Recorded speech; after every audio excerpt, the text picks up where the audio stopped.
The professional networks over the last 3 years have connected thousands of alumni, literally thousands of alumni and parents and students, gathered around a series of professional endeavors and industries. I encourage you to take a look on each of the tables that are out here. There's little black cards that'll give you information about how to find information about the networks on our website. The idea here tonight is to have fellowship and then have a great conversation about the current state of the professions, and then to go back and to continue the conversation. The other is that we hope that this is just the beginning of a conversation that will carry throughout the years. So on behalf of Colgate University, I welcome you, and I'm so glad that you're here to help us launch. It is my pleasure to introduce our moderator. I'm not going to read his bio. On your chair there is a program that has the bio of each of our panelists. But let me just say that Jeff Fager, class of '77, is a good example of what it means to be a Colgate alum. Over the years, Jeff has been willing and able to take young Colgate students and alumni under his wing and introduce them to his profession. And it's this connection that we all have that is so powerful that we're happy to inaugurate tonight. Jeff Fager is going to come up, set the table for our presentation, and introduce the panelists. Jeff Fager.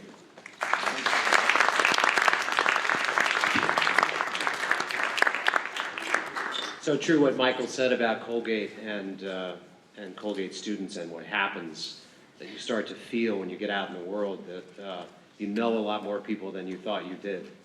And I love it. It's so good that so many of you are here tonight.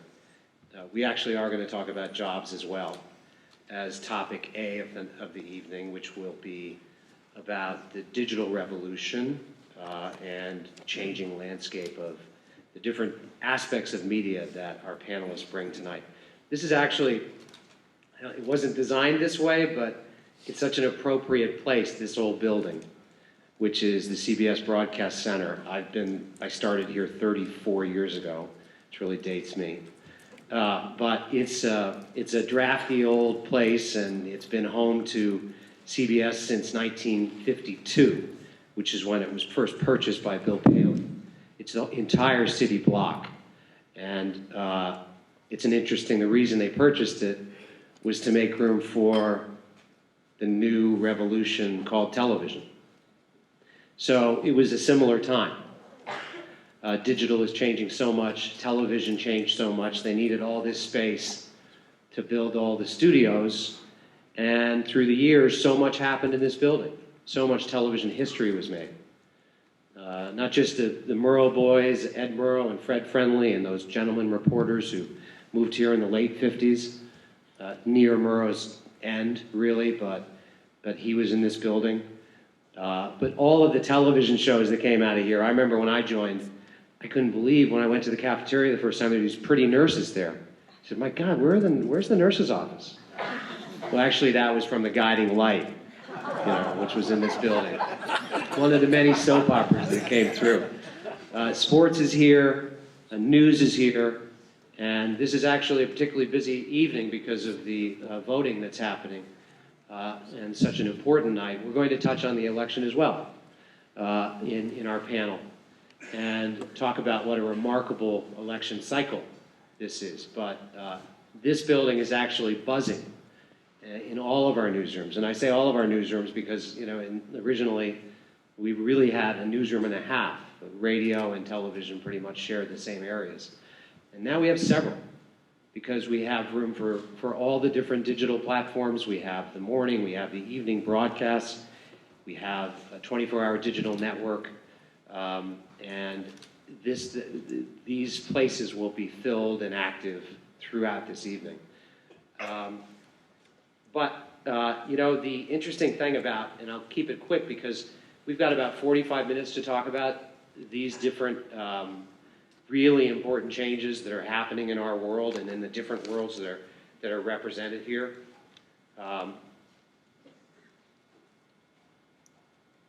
And I think that the best thing to do is introduce everybody individually who's going to be on our panel. As I said, they come from different walks, and it begins with you, Joey Bartolomeo. Yes, please come up.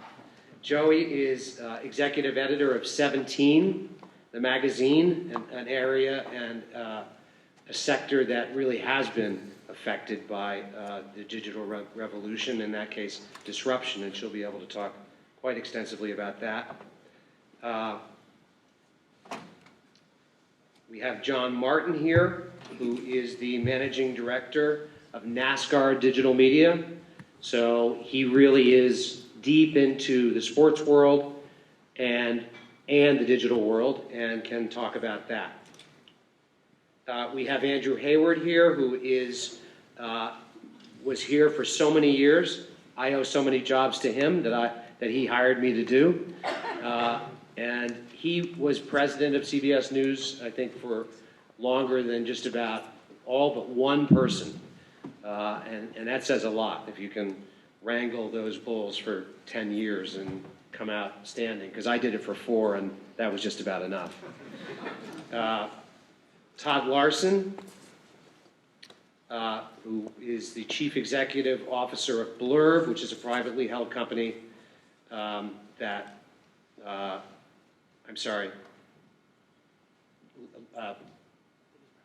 yes, privately held company. Todd was before that an executive vice president of Time and has a lot of experience in media. Dina Dunn, she is the founder and general manager of Blink, which is a marketing and communications agency in North Carolina. Who do I have?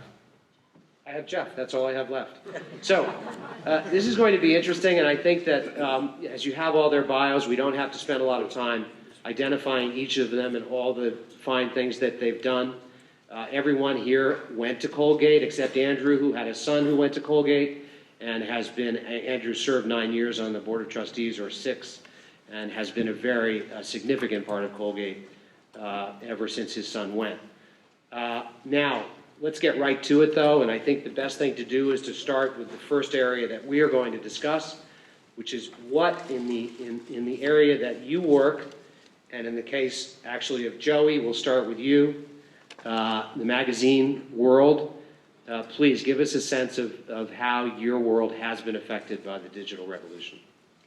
I think it's pretty obvious to everyone what's been going on in the magazine world over the last, you could say 20 years since I've been there, but I'd say probably the last 10 years or so, just with websites popping up out of nowhere, and it's really changed everything. I think you've seen, probably some of your favorite magazines disappear. I think you've seen your favorite magazines go online. It's about brand extension. It's about reaching a new audience. And I think what's made it difficult for magazines now is that we are competing with so many different things that we didn't compete with before. It used to be just TV, music, and then, okay, you would read your magazine, and now you're being bombarded with everything. You're constantly on your phone, you're checking Facebook and Instagram and all that, and who has time to read magazines anymore? But, we are still alive, and I think people, always say magazines are dead. Magazines are not dead. I work at one, I have a job, but it's very different than it used to be, and I think what's making it challenging and exciting at the same time is finding new ways to expand the brand, to reach new audiences, to do different things, and give people the magazine experience and retain that audience and keep that connection to the brand. Nice. So thank you, Dina. Help us understand what Blink is. Right. So, and sure. Take it away. Marketing and communications firm. So on behalf of our clients, we reach out to both business to business and business to consumer. And so what has changed for me, so we've had this company for the last 11 years, and what's changed for me so much really is the last, I don't know, let's call it 3, maybe 2 to 3 years, our clients have been just begging, can you help us with the social media thing? You know, can you just help us out with this? Can you? And I'm like, yeah, you know, we can do it, but here's the deal, like you actually have to have something to say, right? You actually have to have a reason to be there. You have to have content, okay?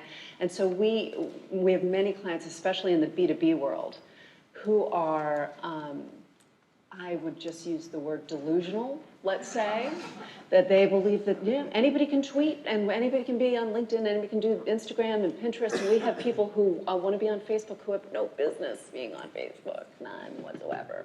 But the whole point is, guys, look, if you create a plan, what's our goal, right? What do we want to do? Who are we talking to? And as long as we have that content, because there are some clients of ours who actually have some really cool content, as long as you can make sure that it's targeted to the right people. So I would say for us, the challenge from our clients has been very much so about just getting on social media. They don't even really know what it means, but helping them really kind of get there in a way that adds value for their businesses. Andrew, I know that in your current line of work, you spend a lot of time consulting and helping companies figure out how to be better in the digital space. Can you help us understand what kind of companies they are and answering the first question? Well, as you heard from Joey and Dina, every media company is, in fact, now every company has to some extent become a media company because you're expected to generate content for your customers, and everybody's wrestling with the challenge of digital. The area that I know best, which is the area you know best, Jeff, which is news, you've really seen an extraordinary transformation. As Jeff said, it's interesting to be in this building. And when Walter Cronkite worked here, he was the anchor until 1981. So in the late 70s or early 80s, the 3 evening newses had a combined share of around 75, which means that 3 out of every 4 sets in use in the United States were tuned to one of those programs. An extraordinary influence. It's still very large. The combined share past season was about 33, meaning 1 in 3 sets, although it's obviously a precipitous decline. But I think you have a shift in power. Cronkite was the classic, the news was an oligopoly. It was very hard to own a newspaper. It was expensive, even harder to cover news for television in the early days. So very few people got to do it, and all the rest of us could do was either read or listen. It was kind of the one-to-many model where Walter would speak and the rest of us would listen. Not you, because you weren't alive, but that's what I did. And even Joey wasn't alive yet. But the cliche is to say that we've gone from one-to-many to many-to-one. Lots and lots of sources. We have an explosion of sources. A lot of people who either do news or claim to do news and information. And we have access to those sources, information about them, thanks to search. But I prefer to say that we've really gone from one-to-many to many-to-many, because everybody in this room is at the hub of her or his own network through social media. So the complex intersection of these networks is what these companies are wrestling with. And that's, I think, what Dina was talking about, is helping enlighten her sometimes benighted customers to understand how to engage with a multitude of networks in this much more complicated landscape. Excellent. Thank you, Andrew. So Todd, would you like to take it? And Sure. explain, please, what it is that your business does? Sure. So first, I think I'll just talk a little bit about, I spent most of the first 20 years of my career in the media and the news business. And as you've heard, it's pretty much gone through, the easier question is what hasn't changed, because everything from how you source content to how you're going to display it, to how your consumers are going to try and engage, to how you market yourselves and how you actually present your product in the digital space, every part of the value chain of that business is fundamentally different. And having spent a lot of time in that space, you're in a very defensive mode, because you're trying to say, okay, we've got these great brands, and I worked at the Wall Street Journal and Time and others, and you want to try and figure out how to take that brand and make it relevant for a new generation and display it in a new way. And it's somewhat offensive, because you're trying to say, well, take this brand and put it into places where it's never been before, and try and reach it out to new audiences and broaden it. But there's very much of this defensive component, because the core of what you've been doing has been fundamentally declining.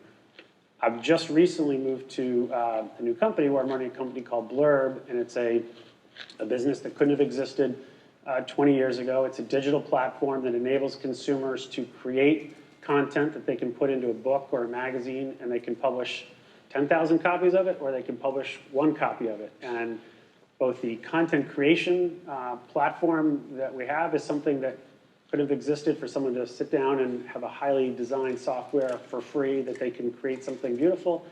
And the ability to have the digital printing that would allow you to actually have proper economics to print one book and make it work is something that didn't exist 15 years ago either. And so I think, to me, the interesting experience is looking at how switching from a large defensive media company to suddenly being in a company that's actually changing the way consumers can engage with the media.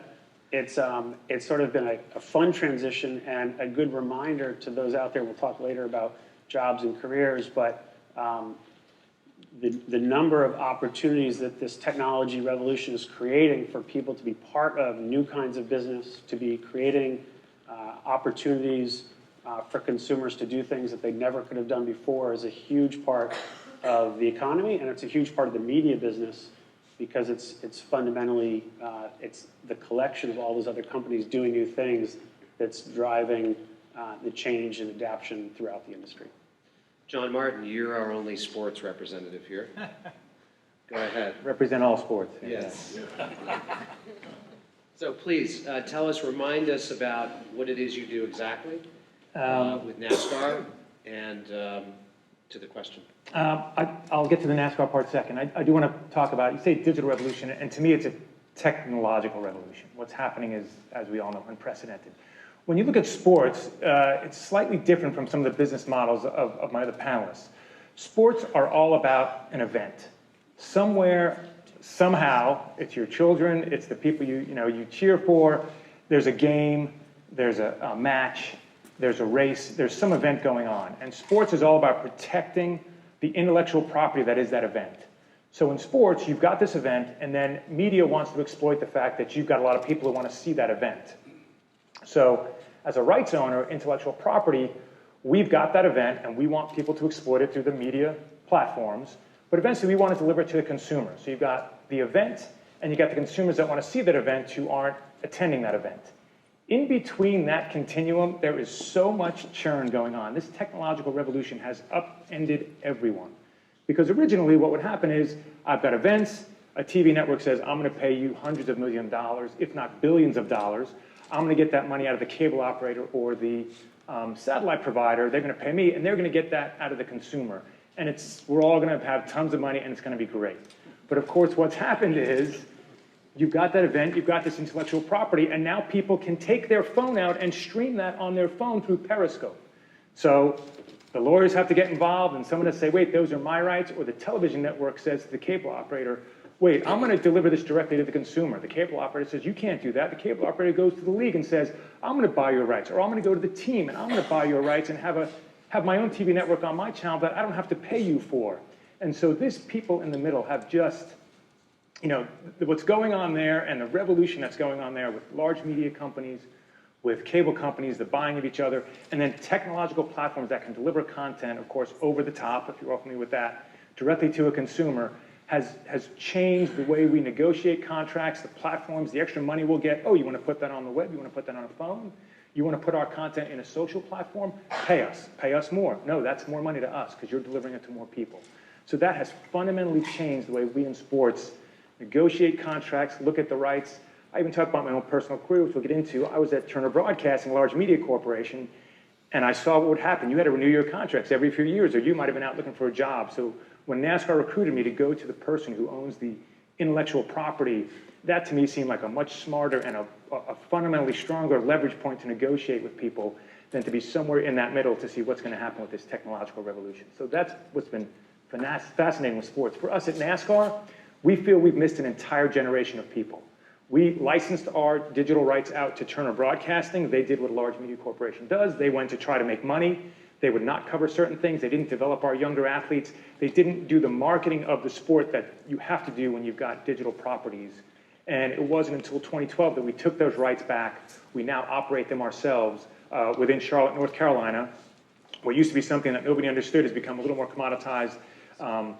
Finding developers a little bit easier, and the the cost coming down of cloud computing and all the things you can do yourself has allowed NASCAR to actually run its own digital operation. So we put, everything that's happening at that track, we actually own it now, from the track, the cars, 200 miles an hour, in-car cameras. If you want to see it on your phone, if you want to see it on a website, what I do is I make sure that chain doesn't break, and we've got a lot of people making sure that works and happens every weekend, as well as getting it updated every week. So That's very interesting. I'm glad that we have you here, because it really is not just sports that you're talking about, but what a lot of media corporations are facing. And I know that at CBS, it's a constant discussion about how better to get the content out in all of these different ways. I think we have benefited a little bit from having missed the cable move. And so we call it the cable bypass.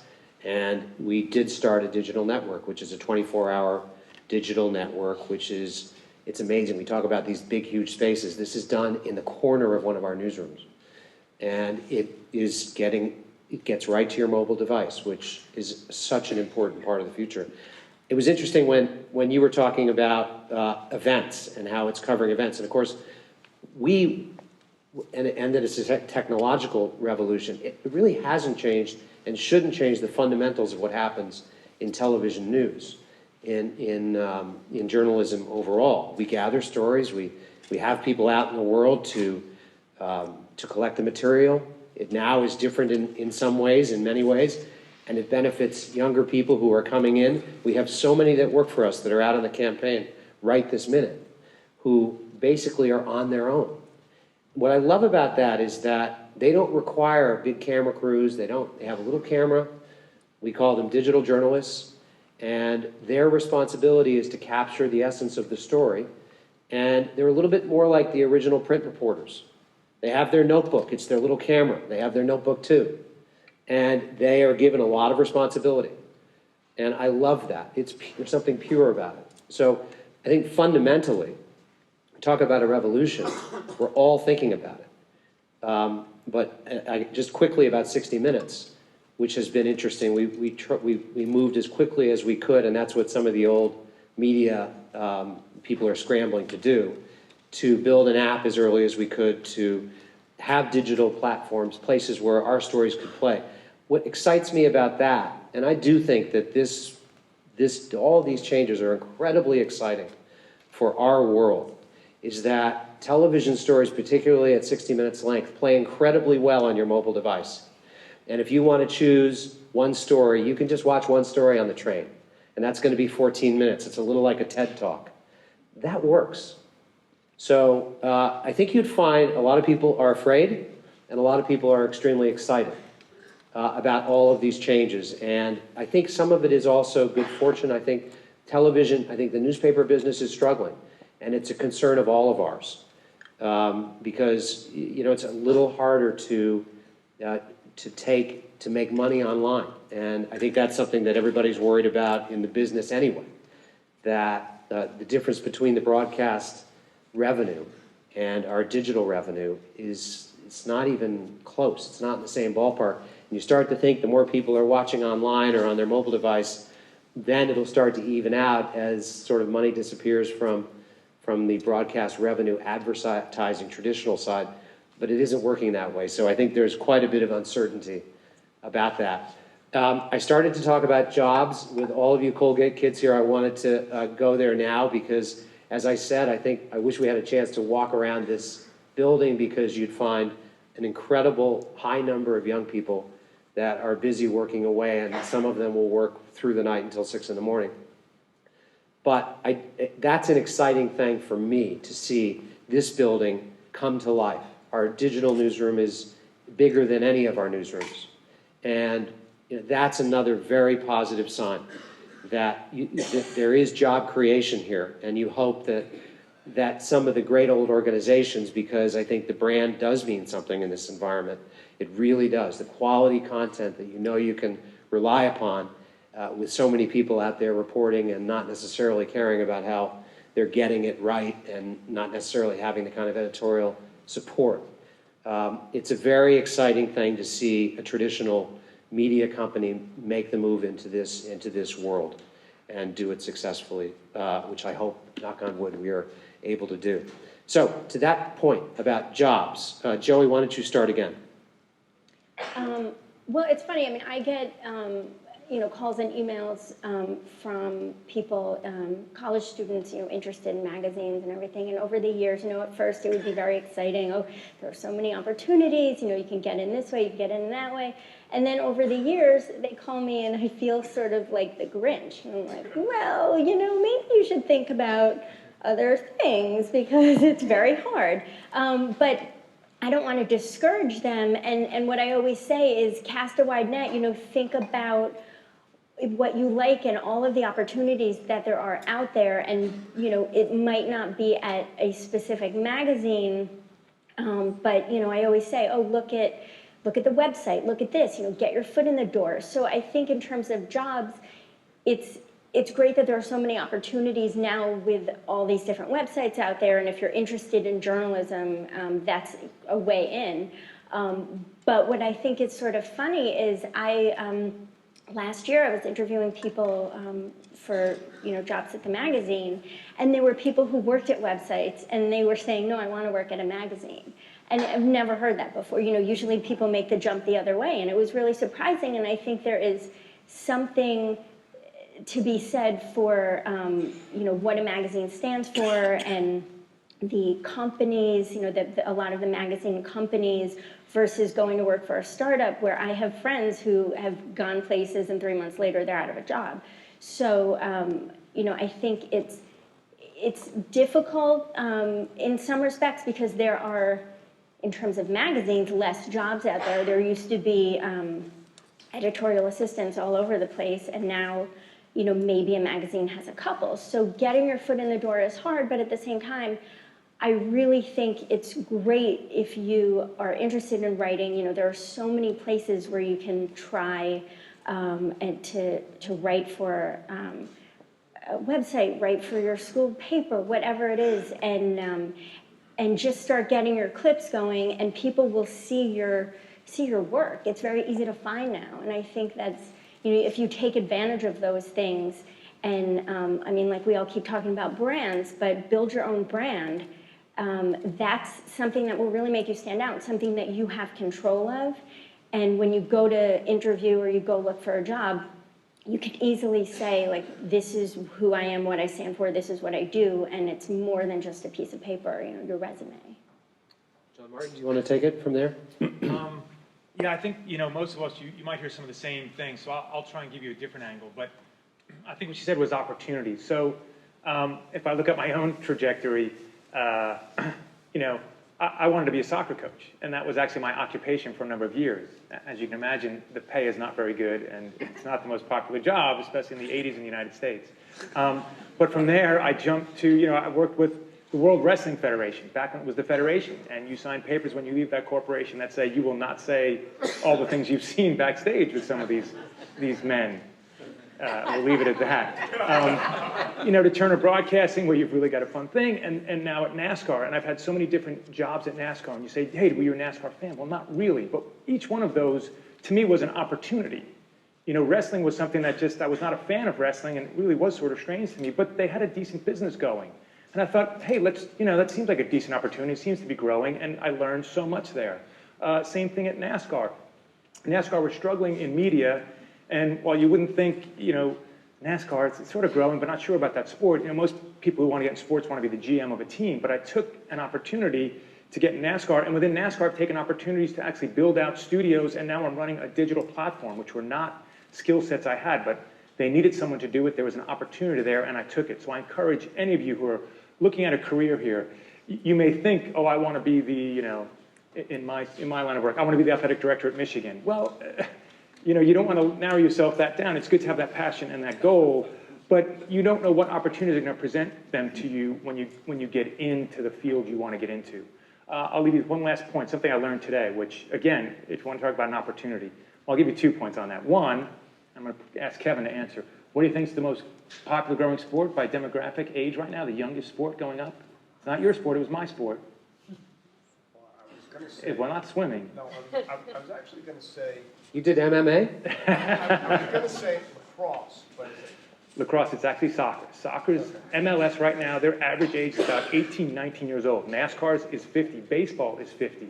So when you look at opportunities coming up, maybe you're not a soccer fan, but soccer right now has got such a young demographic, and it's growing. And why is that? Because kids are playing, video games and fantasy. What's happening with the NFL? That concussion. They finally admitted concussions are bad. Not sure what that means for that sport going forward. But one thing I did learn today was China, who had the one-child policy for so long, produced athletes that were individual sport athletes. They had no good teams. They had great gymnasts, they had great divers, because when you raise one child, you want that child to be the best at something, and it's usually the best individual. They weren't part of team sports. China realized that was a miss in their generation. They don't have some great nationalism because they don't have those teams that make us cheer USA, USA. So they are investing 2%, 2.3%, 2 or 3% of their GDP in building up team sports in China. They're going to start recruiting all the great soccer players. They're going to start recruiting great basketball players, and they are going to grow sports in their country like something we have never seen over the next 2 decades. Again, opportunities are out there. You just have to sort of see those opportunities, know where things are growing, get yourself in there and ride the wave. I got in sports when it was sort of small. Sports has grown exponentially, and I've ridden that wave. Sorry, that was a long answer. Thank you, John. Andrew? Well, the good news is that you don't have to worry at all about having a great career in media, because there's something in the water in Hamilton, New York, that propels people into these very successful careers. Even looking around the room, I see Brian Rooney and Alan Dodds-Frank, both terrific TV correspondents sitting here. Of course, Brian's father, Andy Rooney, started us off, attended Colgate in the 40s, they say. Steve Burke runs NBC Universal. Chase Carey runs 20th Century Fox. Gloria Borger couldn't be here because she's getting ready to analyze the election for CNN. And of course, we have young Jeff, who certainly has made Colgate proud, and that's just a small fraction of the people who come out of there. I think the reason for that is, I don't mean to sound like too much of a homer or a booster here, but the reason for that is because the kind of critical thinking and writing and communication skills that Colgate does so well, along with other very strong liberal arts colleges and, as Colgate calls itself, liberal arts universities, are really what's needed for the world that Joey and John describing, which is a world where you need a lot of imagination and flexibility and a kind of entrepreneurial spirit to make your way up the mountain. When we were coming up, I'm a little older than Jeff, but we certainly came up in the older model. There were really just several paths. If you look at our bios, we started at local TV stations, we went to the network, and you could stay in one company for a very long time. Jeff said he's been here for over 30 years. I was here for almost 30. That's all changed now. Now there are multiple paths up the mountain. You have to discover it. To some degree, you have to, hew your way yourself. And to Joey's point, you actually create yourself. Creating your brand is one way of saying that, in a way that we didn't. For us, all of us in the working world, and those of you who are still students will face the tension between fitting in and standing out. Usually you have to fit in somewhere before you then can stand out based on your particular strengths. I think the good thing about today, because of this technological revolution, as John called it, is that there's more opportunity to stand out sooner. So you'll spend less time fitting in, more time standing out, and that's good, not just for you, but for us, and we're going to consume the content and experiences that you create. So I'm pretty optimistic, but it isn't the way it used to be, where you could sort of, come into a building that had metaphorical and literal elevators that would take you up to higher floors. It's more complicated, but I think it's going to be a lot more interesting. Thanks, Andrew. Todd? So I agree with all the points that have been made. There are opportunities. Luckily, there's lots of turnover for good and bad reasons in business. There's always need for new talent, and companies are always trying to find it and identify it. I think that, in the media business, media people love people that are interested in media. And so there's always usually an interest in seeing people that have shown and demonstrated a way of getting involved, creating experience. And the good thing about media, and especially today, is that it's easy to get involved, whether it's at school and you're joining the school paper, or writing a blog, or getting involved in video production, or there's so many different ways. Internships obviously are another layer of that. So I think for people who are interested in the space, there's lots of ways which you can get yourself involved, show the interest, and to the points that have been made, really getting yourself in the door, whatever the area of the business it is, to sort of figure out. You may think you are particularly interested in one thing. You get into a company and you learn that there's a part of that business that you didn't even know existed, and it's really interesting, and you take a shine to it.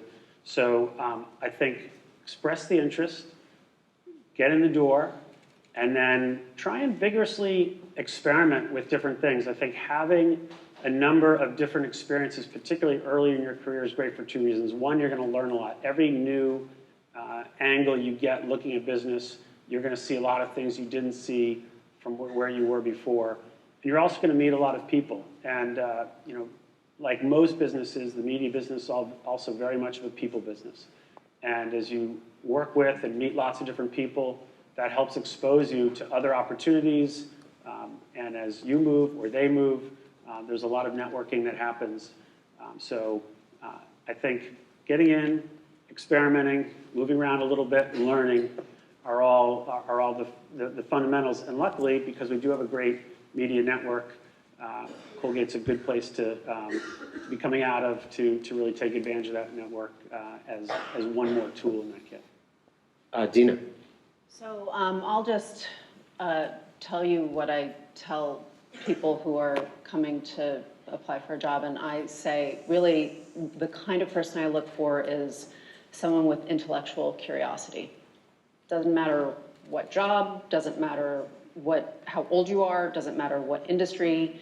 If you've got intellectual curiosity, you will drive your own success. You will create your own content. You will answer the needs of your customers. With intellectual curiosity, you won't just mimic what other people are saying. You will develop your own statement.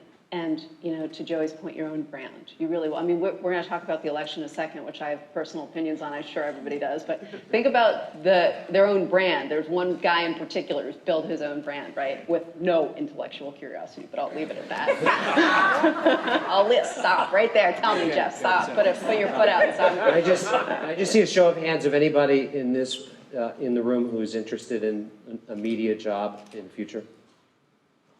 Great. So if you just come see me a little later, I'd be happy to give you Andrew's phone number. We actually had a Colgate event that he and I were at several years ago, and it was probably 100 students. And I got up to speak, and I said, Andrew, would you mind just looking the other way for a second? And I had a big placard with his phone number on it. Yeah, there you go. I went like that. It took him at least Every one of those people got jobs thanks to me. I do think that... I had a question for Dina, though. Yes. Sorry, Mike Floor here. Do you think people can develop that? Because that to me, So- I've always seen it as an innate quality as opposed to a skill that one So acquires. thank you for asking that. I believe almost curiosity. everybody has it. I believe almost everybody has it. But what I worry about is that throughout your life, girls and boys are treated differently, be at different schools, whatever, you suppress it. Okay, let it out, let it out. This is what makes you unique. And as an employer, someone who's looking to hire you, boy, that's refreshing. That's refreshing. You're not just mimicking somebody else. You have your own. You take whatever is out there and you create your own thought. You create your own content. We have Lynn. I'll ask you to give me the actual number, but I mentor at TIA, so the Colgate students here will know what that is. And I go up once a semester, that's it. And there's one gal who we mentor, Lynn. How many followers does she have on Instagram? Miranda. Oh, you're asking me a numbers It's like- question. I'm a communications It's like, person. I want to say though, is it like, it's like But 11,000. enormous, It's like enormous. 11,000 or something. I'm And, thinking, she's really worked the system and she's Yeah. gotten her numbers. so way this is a kid who's a sophomore at Colgate. She has developed a business and has created this following, 11,000 people on Instagram. Who can do that? Talk about your own brand. This kid's a sophomore at Colgate. So by really kind of creating this drive, this vision, she's put thought to it, the messaging behind it. She's really done a fabulous job. So anyway, to your question, I believe we all have it. Some may be better than others, but let it out. I think it's suppressed in many of us. We're going to go on to talk about the election for just about 5 or 10 minutes, and then we're going to open it up. There are a couple of microphones here, so if you have questions, you can ask directly. But yeah, let's start with you, John, because I think you actually have a pretty interesting story. Yeah, I'm supposed to say no comment here, so I hope no one's tweeting out what I'm going to say next. The commissioner of our sport, family owner of the sport, Brian France, came out and endorsed a candidate. it was supposed to be his personal endorsement. That endorsement was then sort of projected onto the sport. And I think the response caught everyone at the sports league by surprise. Was Sanders happy? Was Sanders happy? So I won't say much more on that, but I think you find in the sports world, you want people to like your product, and you try to stay out of the, you try to stay out of the more divisive topics in our culture. And boy, you can't get more divisive than politics is right now. So we were very surprised by that reaction. When you've got sponsors and people who have different opinions than you just try to stay away from those topics. And I think it surprised us, the reaction we got. Very interesting and difficult. I can't imagine if that happened to us. And I don't think it really has, that someone in the corporation actively backed a particular candidate, because for us, it is a hard walk for, through the whole process. And it is, especially with the number of candidates that exist, really difficult at 60 Minutes. We pretty much avoid anything until there's a general election. And I think this is one of the more interesting elections in many cycles, but if Bloomberg had gotten in, that would have been a dream come true for reporters. And it really would have changed things dramatically. So that's a little bit of a shame, I think. And Joey, what about you?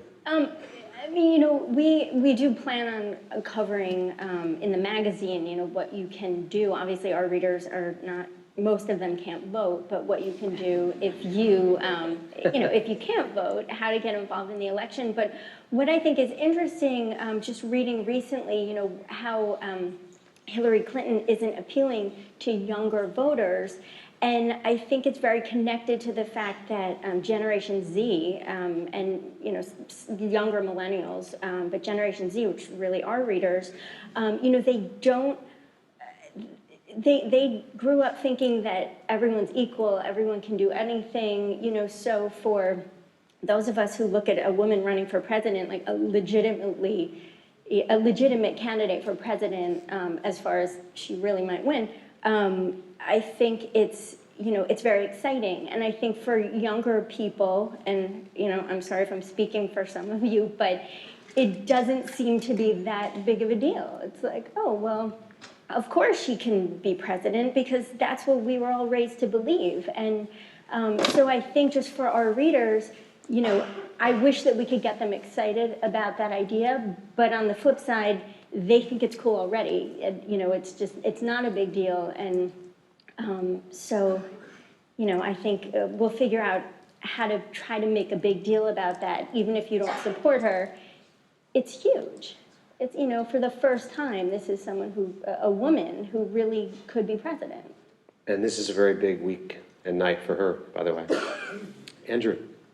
So the history of American media is that the big new invention, which people think is going to eliminate all the previous ones, actually ends up coexisting somehow and finding its place in the ecosystem, pardon the jargon. This election, I think, illustrates that. Social media has certainly been instrumental in the extraordinary Trump candidacy, and Trump is a master at using television and social media to some extent to diminish the power of pundits and journalists and the establishment. And so in an anti-establishment year like this, it actually, he has done much better than conventional wisdom would have predicted. But you still see the extraordinary power of television, but you also see this fragmentation that we were talking about before, in that there's no one television source and no mainstream media source that is really dominating the conversation the way he has today. So the only thing I'll comment really on the election is what I've noticed, the difference between generations and how they're absorbing the differences in the elections. And, people my age, parents are, we read newspapers, we look at CNN.com, we watch TV. I would love to hear from the Colgate students in the room, because what I have found just fascinating is the use of Snapchat in this election. Fascinating. CNN does sorry to talk about CNN in here, but CNN does a great job on Snapchat. Even I look at it. I can't believe it. But 19-year-olds, 20-year-olds, you guys tell me. You guys are absorbing this content from your your friends who are at these rallies, who are, posting their, they're there with Bernie, political revolution. I mean, it's great what you guys are being able to, you're right there, And so I've just noticed the difference between how we kind of absorb the content versus you guys. I closed my eyes and I thought that was Bernie Thank Sanders you. for a minute. That impersonation. I can do it later. That was spot on. Yeah. Thanks. So we actually did have one other area. If we could do it, for those of you who want to add to it, in 30 seconds, a headline, where are we going to be in 2 years, 5 years, in terms of digital for your area? I don't know about digital. I think the thing we're keeping our eye on right now is virtual reality. I don't know if you guys have followed that, but being able to sort of immerse yourself in the event with the goggles and the phone. Again, 3D didn't quite catch on. Yeah. I thought that was going to happen, but it's fairly impressive, especially from a sports perspective. If you can replace the, being at the arena with that immersive experience, we're trying to see what that's going to. It is from a news perspective too. It's a good thing to bring up. It's incredible when Yeah. when you're actually taken to a place. Joey? I'm thinking about hopefully having a job still.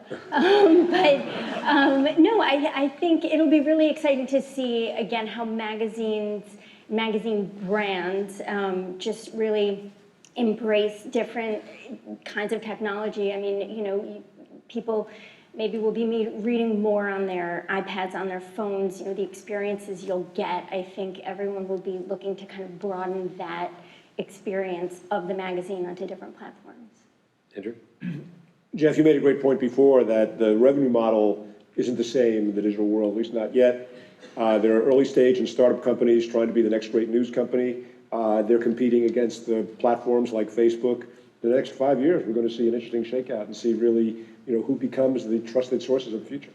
Todd? I think at a macro level, one of the things that's really interesting and challenging is the big investment money is willing to go after long-term plays for businesses that have very little profitability. Amazon would be the most obvious version of that, where it's been a long time, produced very little profit, basically operates at a negative margin, and pulls economic value out of lots of other kinds of businesses, and that's happened in the media business in lots of different ways. And there doesn't seem to be a real change in the willingness for investors, because there is a Facebook that comes along where it can go for a long time and then suddenly explode, and the economics are clearly there. Investors are willing to look for that next one of those, and that leads to just a lot of competitive pressure and very low margin. So I think that's happening in a lot of businesses, media more so than most, and it just puts a lot of macroeconomic pressure on the entire landscape, and I think that's going to continue, because I don't see any trends that are going to stop that until there's maybe another investment bubble change. But we've made it through a few of those, and that's still happening. So maybe that even will change it. Tina? Bubble change, I love that. Companies are now planning their posts. I think that one of the big trends I think John talked about before is sort of the on-the-spot, live video broadcasting. It's going to change the way the companies are planning their social media strategy. They're not going to be able to be as sort of buttoned up about it. It's going to end up being, we're right there, we're streaming it live, everything's happening right now, and people will be alerted as to when to follow that. So I think that's something to watch in the next year or two. Great, thank you. So do we have some questions from the audience? There is a mic, but I'll repeat them. You can just shout it out if you want. Alan? As the father of 21-year-old daughters who unfortunately don't go to Colgate, but are juniors in college, what would you tell my girls, English majors, about the pitfalls of the gig economy and the idea that you should build a brand but give away your intellectual property, your identity, for free? How are my children and all these Colgate kids who want jobs in the media going to be able to figure out how to get a full-time job and not be working to build people's profits in the names of building their own brands? Can I just interrupt? Just one thing about what you said, Alan, is that a kid with an English major coming out of Colgate will do well in our world, because and I actually speak to Colgate parents sometimes of English majors at the graduation event that the department has. The writing and storytelling is something that is not Americans don't do it well. If you get it well in a place like Colgate, it's going to mean a lot and it's going to go a long way. But in terms of Alan's bigger picture question about branding, And the gig economy, should you be looking for freelance opportunities or a full-time? go ahead, John. I'm going to change your question a little bit. For me, what's amazing is the generation that I feel has given away their data. So they know what you're doing, they know how you're doing, and all the the Googles and Amazons. You've just given away that data, which before used to be so close to us. We would never do that. So the fact that these companies know everything about you is what I feel they've sort of given away a little bit. But I think that also creates an opportunity that the opportunity in the economy right now is in data, and that's going to change. We talked about the advertising model because, I can't go online without, finding out I've got low testosterone and among other pills I need to take because they know who I am.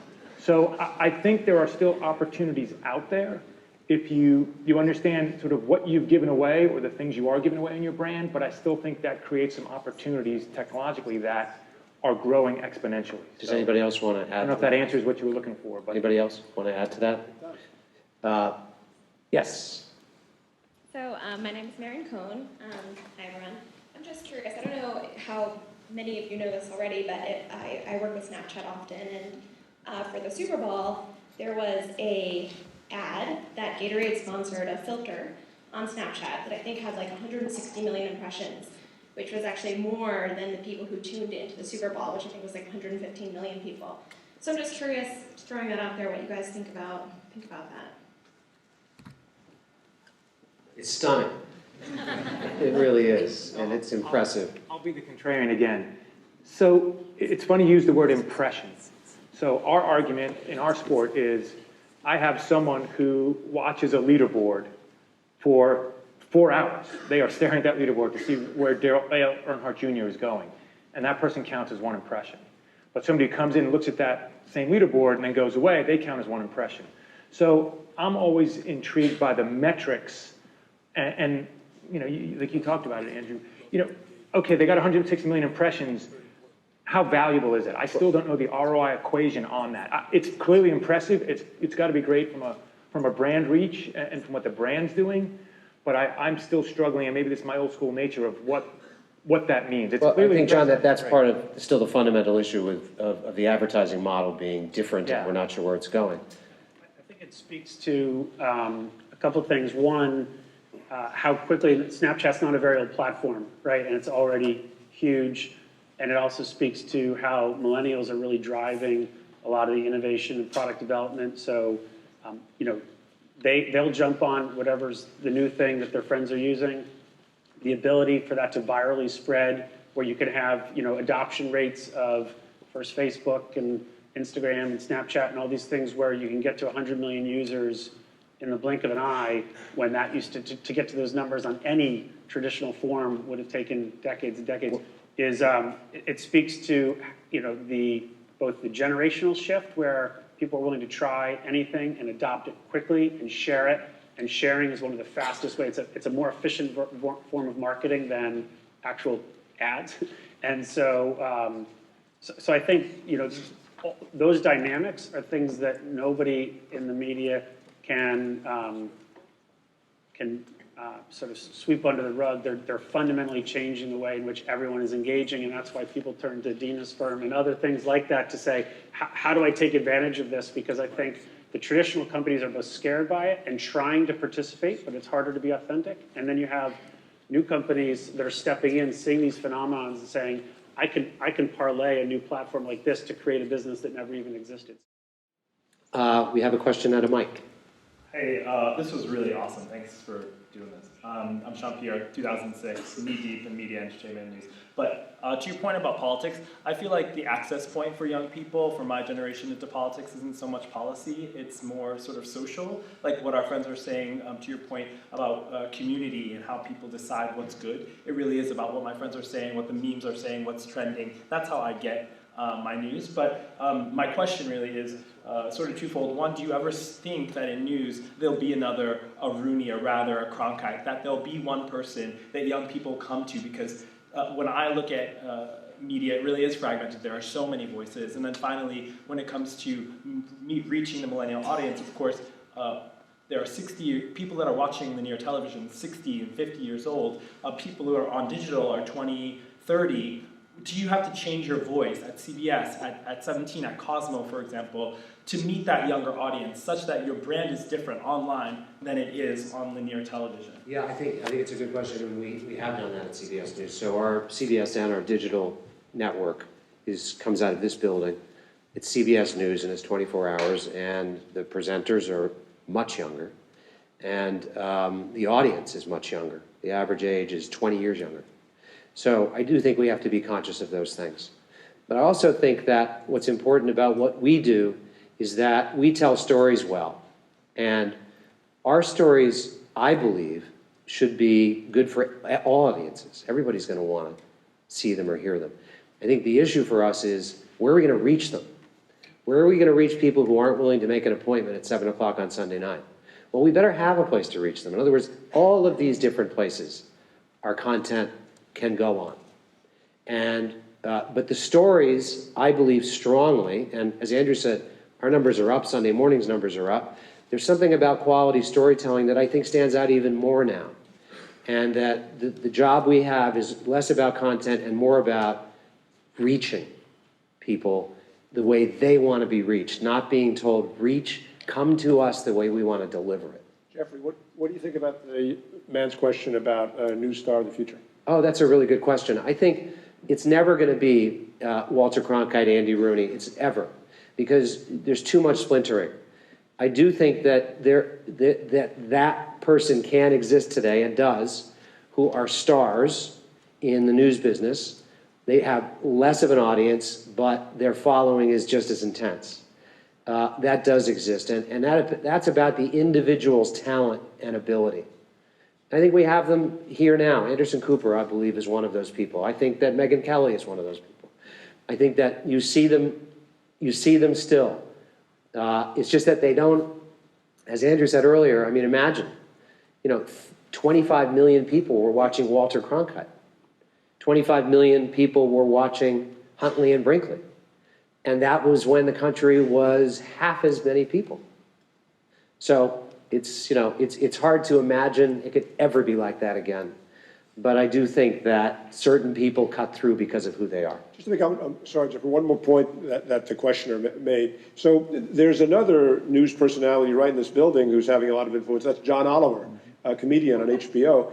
And Jon Stewart did before him. And I think not only, the main reason is that they're funny, but the other reason is that they have an authenticity that at least traditionally a lot of news people have lacked. I think one of the strengths of 60 Minutes, I know it sounds like we're doing a commercial for it, is that the correspondents actually are authentic. They're covering stories based on their actual curiosity and not because of what a focus group said. But there's a lot of inauthenticity in traditional television news, I'm sorry to say. A lot of pretending to be sincere, pretending to be passionate about something you're not, and young people are really savvy about that. So the reason these comedians have cut through is because they call bullshit on things in a way that the news hasn't been allowed to do. I do think you're going to see a more peer-to-peer relationship between news personalities and the people that they interact with, as opposed to the lofty anchor person with the perfect hair and the big desk and the great lighting and the phony throat of the weather person. You're going to see more of a relationship built on an authentic connection, actually based on the work.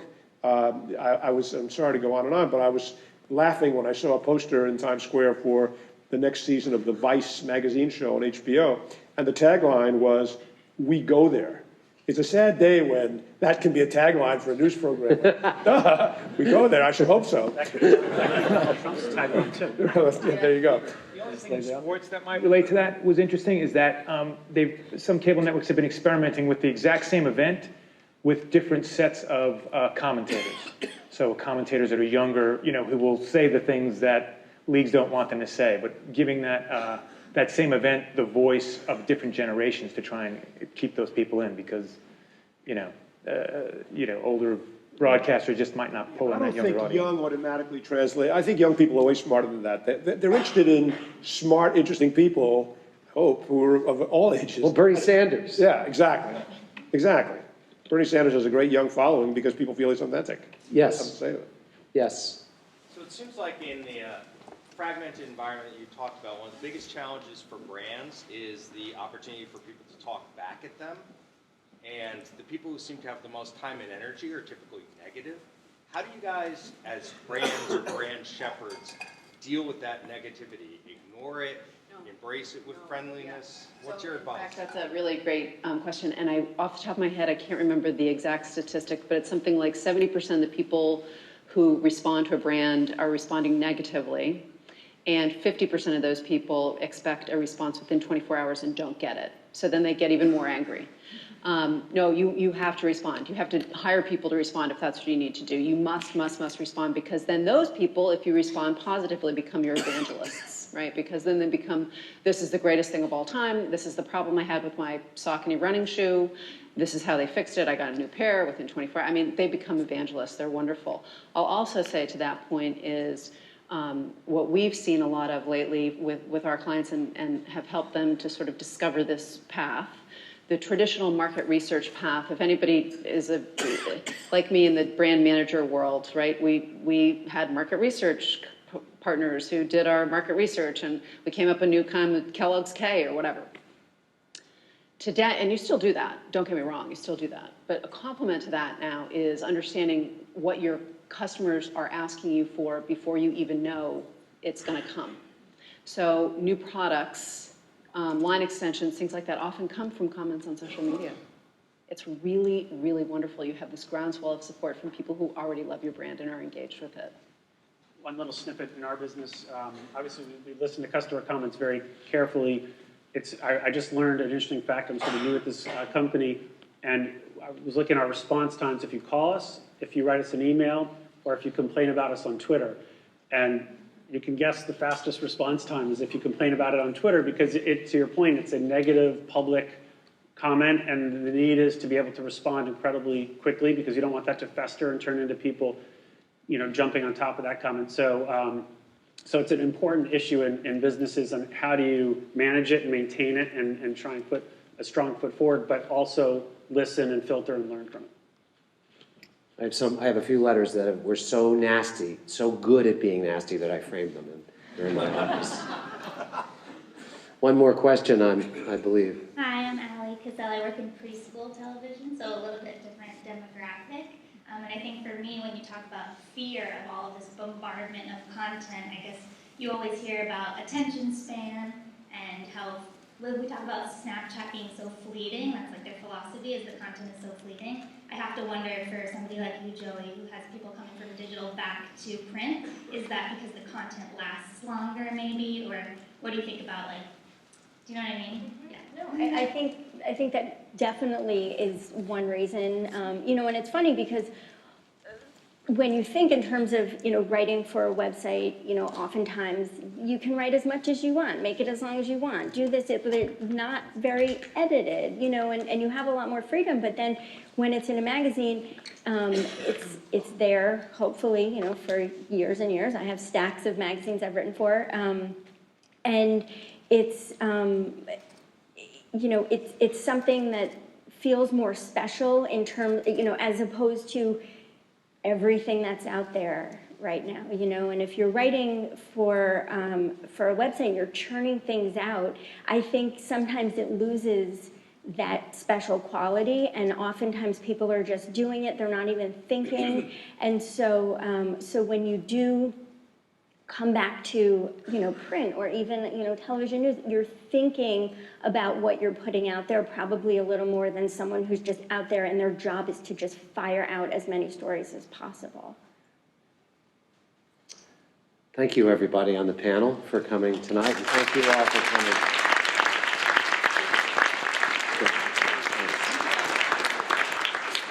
My name is Jen Stone, and I am the Director of Professional Networks and Annual Giving. I want to have a big round of applause once again for Jeff for hosting this. Just a couple of closing remarks. First of all, please know that your engagement with Colgate, whether you're a parent, a student, an alum, a friend, is so critical. And so if this is your first event at Colgate, for Colgate, in many years, thank you for coming tonight. Let's keep it going, stay engaged. And if you've been engaged for many years, let's also keep that going. I just want to talk to you for a brief moment about one way that you can stay engaged and give back, and that's through the Colgate Summer Internship Fund. This is something that a lot of people within our professional networks support, and it's really important for our Colgate students. So imagine that we have Colgate students who would love to intern at NASCAR, or a magazine, or CBS, or Twitter in San Francisco, and simply don't have the funds to be able to live and work in a city like New York or San Francisco or Raleigh, North Carolina, or wherever it may be. And that's the case for a lot of our students. And I really commend Career Services, Mike and his team, for coming forward and for creating, with a lot of alumni and parent support, this summer internship fund. Last year, we were able to award $750,000 to hundreds of Colgate students so they can pursue their career aspirations and dreams.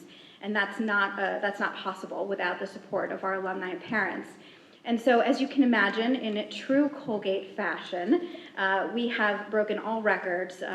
Record number of students have applied for summer funding this year, and we know that we're going to need more support than ever. So, by virtue of being here tonight, you have all made a small gift to the Colgate Internship Fund. So, bravo and thank you for that.